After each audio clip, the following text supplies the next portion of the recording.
आमिर डोगर साहब, खैबर पख्तूनख्वा में जो पुलिस चीफ है यानी कि आईजी, वो आपकी मर्ज़ी का नहीं है। पूरी दुनिया को पता है कि आप उनको चेंज करना चाहते हैं, वो नहीं चेंज हुए। चीफ सेक्रेटरी भी आपकी मर्ज़ी का नहीं है। मुख्तलिफ डिस्ट्रिक्ट्स में जो अहम ओहदों पे फायज लोग हैं वो सारे के सारे जो हैं, तकरीबन सारे के सारे, वो चीफ मिनिस्टर साहब और पीटीआई की मर्ज़ी के ख़िलाफ़ हैं सारे। तो एफआईआर कैसे दर्ज होगी? देखें सर, जो ये गुफ्तगू जो पहली मैंने जो बात की, मैंने ये गुफ्तगू नहीं सुनी थी। इस गुफ्तगू के बाद क्या ये किसी सीएम की गुफ्तगू लगती है?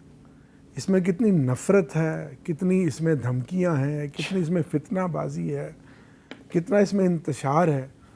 अब मैं तो हैरान हूँ कि इस टिक टॉकर वज़ीर आला के जहन से अभी तक इमरान का वो खौफ, वो डर नहीं जा रहा, जबकि इसको पूरी तरीके से संभाल के हुकूमत दी गई है और फिर भी चारों तरफ पैरा भी दिया जा रहा है। देखिए ना, जब इमरान खान साहब गिरफ्तार चारों नहीं हुए तरफ पैरा भी दिया जा रहा है, जबकि हमारी हुकूमत का आपने जिक्र किया कि हमें हाथ बांध कर, हमारे हाथ बांधे हुए हैं और हमें हुकूमत दी हुई है, फिर भी हम हर तरह का चैलेंज जो है वो कबूल कर रहे हैं। तो अफसोस है कि एक खातून होकर और इस तरह की स्टेटमेंट पहले भी वो देती चली आई हैं, अब फिर दे रही हैं। मैं समझता हूँ अब उनके मनसब का तकाजा है कि उनको लिहाज करना चाहिए। और हमने तो हमेशा सियासत की बात की है, हम कहाँ से फितने आ गए, इंतशार आ गए। अगर जदोजहद करना, स्ट्रगल करना, अपने हकूक़ की बात करना, अगर ये इंतशार और फितना, तो फिर हम तो इस तरह का जदोजहद करते रहेंगे। हम तो अपोजिशन है, हम अपनी स्ट्रॉन्ग अपोजिशन करेंगे, अपना पॉइंट ऑफ व्यू देंगे, क्योंकि हम मुतासरा फ्रीक हैं, हमारे साथ ज़्यादती हुई है। 8 फरवरी को हमारे मैंडेट पे डाका डाला गया, चोरी की गई है। आप ख़ुद मरियम बीबी इलेक्शन हारी हुई हैं, आपके वालिद मोहतरम जो दोबारा एक दिन भी पाकिस्तान में नहीं रहे और फिर लंदन जाके बैठ गए हैं, वो इलेक्शन हारे हुए हैं। 17 लंदन में नहीं, वाशिंगटन डीसी चले गए, फिर आएंगे लंदन, और ऐसा ऐसा फिर वो इस कौम को दोबारा बेवकूफ़ बनाने के लिए फिर अपना सियासी बयानिया भी बदलेंगे। फिर वो सियासी बयानिया भी आप देखेंगे उनके नहीं, लेकिन सियासी बयानिया तो पीटीआई का भी बदल गया ना। पहले पीटीआई कहती थी एब्सोल्युटली नॉट, हमारे खिलाफ अमेरिका ने साजिश की है। अब अमेरिकी कांग्रेस के 62 अरकान जो हैं वो बयान देते हैं कि जी इमरान खान के साथ ज्यादती हो रही है, उसको रहा करो। सर, ये तो कांग्रेस मैन जो हैं वो एक पब्लिक के नुमाइंदे हैं ना, लेकिन अमेरिका में सिर्फ एक कांग्रेस मैन तो एक पिलर नहीं है ना, कांग्रेस तो नहीं है, उसमें स्टेट डिपार्टमेंट भी है, उसमें आप देखते हैं पेंटागन भी है, वाशिंगटन भी है। तो वो अगर उनके अमेरिकन एस्टैब्लिशमेंट का एक ये पार्ट, तो आपके ख्याल में अमेरिकन कांग्रेसमैन पाकिस्तान की सियासत में मुदाखलत कर सकता है? सर, ये तो पिछले 50, 60, 70 सालों से होता आ रहा है। आप अगर तो इमरान खान साहब इसी मुदाखलत को तो रोकना चाहते थे? नहीं, लॉबिंग तो पिछले 50, 60, 70 सालों से हो रही है, और यही लॉबिंग थी जो हमें रूस से दूर लेकर और चली गई अमेरिका तक, और जिसकी वजह से आज तक हम अपनी खुद मुख्तियार पॉलिसी ना बना सके। और यही हिंदुस्तान है जिसने रूस से भी और अमेरिका से भी आज़ाद खुद मुख्तियार पॉलिसी अपनाई, और आज हिंदुस्तान के अमेरिका के साथ भी बिलियन डॉलर्स की ट्रेड है, और 200-250 मिलियन डॉलर की ट्रेड साल की उसकी रूस के साथ है। हम ना घर के रहे, वो क्या कहते हैं, ना तितर है ना हम बटेर हैं, ना घर के रहे ना घाट के रहे। हाँ। बिलाल कियानी साहब, ये बताएं कि तहरीक इंसाफ के कुछ रहनुमाओं का ये ख्याल है, और वो अपने इस ख्याल का बबागे दोहल मीडिया पे इजहार कर रहे हैं कि अगर अमेरिका के सदारती इलेक्शन में डोनाल्ड ट्रंप जीत गए तो फिर तो इमरान खान साहब जो हैं वो दिनों में रहा हो जाएंगे। ये हामिद मीर साहब उसी तरह की ख्वाहिश है और उम्मीद है जिस तरह की 30 से 31 अक्टूबर साहब की प्रोडिक्शन ऑन बप्पी साहब ने दी थी। तो चलें, ख्वाहिश रखने में, उम्मीद रखने में तो कोई कदगन नहीं है। देखिए, दूसरी बात यह है कि मैं ज़रा मुख्तसरन कमेंट करना चाहूँगा, क्योंकि आपने मरीम नवाज़ साहिबा के रिमार्क्स पे मेरे बड़े भाई डोगर साहब ने बात की।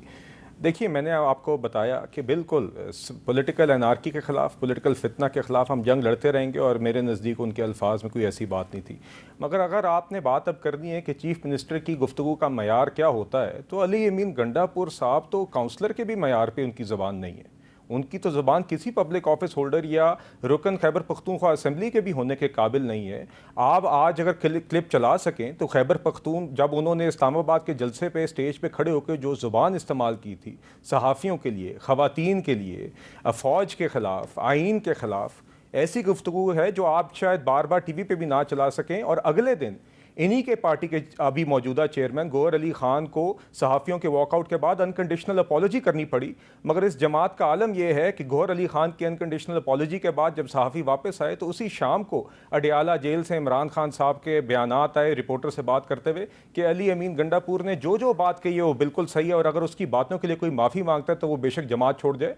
तो इस जमात की हालत और इस जमात की ज़बान ये है। और जहाँ तक बात है इलेक्शन की क्रेडिबिलिटी की, तो मेरी गुजारिश होगी कि सबसे पहले पीटीआई अली अमीन गंडापुर के ही इलेक्शन के ऊपर मौलाना साहब को ही कन्विंस कर लें कि उसका इलेक्शन जायज़ है। जिन मौलाना साहब को साथ वो खड़े होकर कहते हैं कि हम मौलाना साहब को क्रेडिट देते हैं कि इनने वो मुसवदा आज उस सूरत पे है जिसको वो सेलिब्रेट कर रहे थे, और आज पीटीआई फिर यूटर्न लेके उस मुसवदे को रिजेक्ट करती है। अच्छा, मैं वापस चला जाता हूँ। जो कियानी साहब आपने कंपैरिजन किया ना मरियम नवाज शरीफ साहिबा और अली अमीन गंडापुर साहब के स्टेटमेंट्स का, तो मैंने मरियम नवाज शरीफ साहिबा की स्टेटमेंट चलाई जिस पे आमिर डोगर साहब ने कहा कि ये एक चीफ मिनिस्टर के शान शान नहीं है जिस तरह की वो ज़ुबान इस्तेमाल कर रही हैं। तो गंडापुर साहब की भी देख लेते हैं, एक क्लिप उनका भी चला दें जी।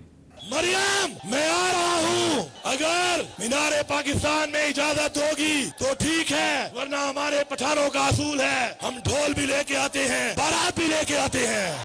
तो डोगर साहब, क्या फ़र्क है दोनों की ज़ुबान में, क्या फ़र्क है? बस ये अनफॉर्चुनेट है कि मुल्क का माहौल ऐसा बना हुआ है कि हम कोई अच्छा मैसेज नहीं दे रहे कौम को, लोगों को। ये अनफॉर्चुनेट है क्योंकि आप के बारे में जो एक आपके मुखालफिन भी जो ओपिनियन देते हैं वो ये है कि जी आप बड़ी रवादारी के साथ और तहजीब और शाइस्तगी के साथ गुफ्तगू करते हैं, तो बाकी सारे इस तरह क्यों नहीं करते? नहीं, ऐसी बात नहीं है सर। मैं तो किसी पे कोई इल्ज़ाम नहीं लगाऊंगा। मेरी एक पॉलिटिकल वर्कर की ट्रेनिंग है और इसी हाल में ही मैंने आंख खोली है इसी सियासत में। तो बस ये है कि ये जो कुछ हो रहा है मजमूई तौर पर, जो जुल्म और सितम हमारे ऊपर हो रहा है, ये उसका रिएक्शन भी है ना, कि आप किसी को सांस भी लेने ना दें। आपने कहा अब मेरे भाई ने अभी बात की कि जी अडियाला जेल में जेल मैनुअल के मुताबिक होना चाहिए। मीर साहब, मैं अभी आपके पास जब आया हूँ तो अडियाला जेल से आया हूँ। अच्छा, आप अडियाला जेल से? जी, मैं 3 घंटे, मेरे समेत आज 5 लोग और, जिनमें असद उमर साहब, जिसमें असद कैसर साहब, जिनमें उमर अयूब साहब, जिनमें शिबली फराज साहब, ताज गुल साहिबा, जमाल अहसन साहब। असद उमर साहब का नाम आपने गलती से? असद कैसर साहब, असद कैसर साहब।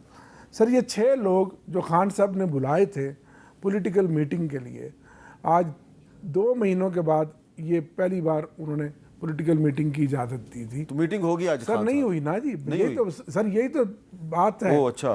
सर 2 बजे हम खड़े हुए, 6 बजे 5 बजे अंदर से एक ऑफिसर आया कि सर अब हर बंदा अपना वीडियो बयान जारी कर दे कि आप खान साहब से मुलाकात जो करेंगे उसमें कोई पॉलिटिकल बात नहीं करेंगे, कोई सियासी बात नहीं करेंगे।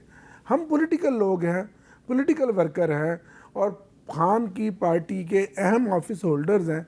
हमने वो पॉलिटिकल जमात का सरबराह है, पाकिस्तान की मकबूल सियासी जमात का वो चेयरमैन है, साबिक वज़ीर-ए-आज़म है, उससे कोई हमने मौसम का हाल डिस्कस करना था, या कोई पाकिस्तान इंग्लैंड के मैच का हाल डिस्कस करना था, या वो बिजनेसमैन है और मैं बिजनेसमैन हूँ, मैंने कोई बिजनेस की बात करनी थी। कभी ऐसा हुआ 70 सालों में कि जो एक कैदी है उसका जो मुलाकाती है उसको उस पर यह पाबंदी लगा दी जाए कि उसने बात भी जो करनी है वो हमारी मर्जी से करनी है? कभी ऐसा हुआ है? ये तो ऐसा जुल्म, ऐसी बौखलाहट और ये टार्चर है, ये टार्चर है जो मेरे लीडर को दिया जा रहा है, बिलखसूस जो पिछले 20 दिनों में उनके साथ हुआ। इसकी मिसाल पाकिस्तान में 75 सालों में नहीं मिली। अच्छा, आपका बड़ा वैलिड पॉइंट है जी। बिलाल अजहर एक वज़ीर-ए-आज़म के साथ इस तरह बिलाल अज़हर कियानी साहब इसका जरूर तन्हाई में जवाब डाल देंगे के एक ब्रेक के इतना जुल्म किया जाए।